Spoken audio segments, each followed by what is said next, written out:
Hi guys! Today is Sunday, April 12, 2026 at papunta kami ngayon sa Kalapakuan Church Planting Site para sa bayanihan na paglilinis. Sakay pala kami ng brand new BMW ST kolong-kolong ni Brother Lito. Dumaan nga pala muna kami sa 7-Eleven para bumili ng aming breakfast. After namin bumili ay lumipat na ako dito sa trek ni Mami Eda para may kasama siya.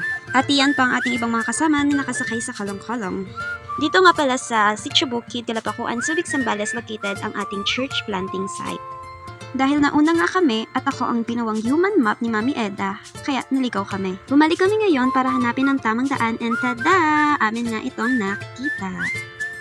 Nandito na nga tayo guys sa ating church planting site at ayan sila, nauna ang team kolong-kolong dahil sila'y dumaan sa tamang daan. Ngayon na nga lang ulit kami nakabalik dito simula nung nagtag-ulan at na-stop yung pag-build ng ating church dahil nagsabay-sabay din yung mga event sa ating iglesia. Before. Mamaya naman after. After ganyan pa din. After, ganito lang, tumingin lang. At nagsimula na po sila agad sa paglilinis at nagsimula na din ako sa pagkain. Pagkatapos kumain ay syempre tumulong na din naman ako sa kanila sa paglilinis.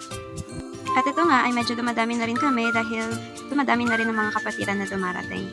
At ito nga, nag-hi din yung mga bata na dati naming tinuturuan. Nakakatawa lang dahil kahit ang tagal na namin hindi nakakabalik dito ay natatandaan pa rin nila kami. Flex din daw pala ni Princess yung kanyang puso na nahugis po sa dahon na natagpo ang puso. Ano daw?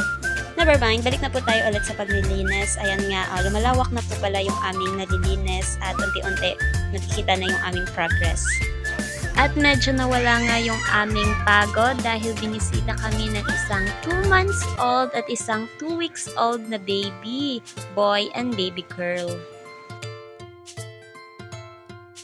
Ayan, ang cute naman. Ay, iba pala to. At sa ngayon, ito nga po pala yung aming progress. Tada, malinis na dito. And dito naman ay unti-unti matatapos na rin. Pero hindi ko na makikita ngayon kung gaano karami yung kanilang natapos dahil uuwi na ako.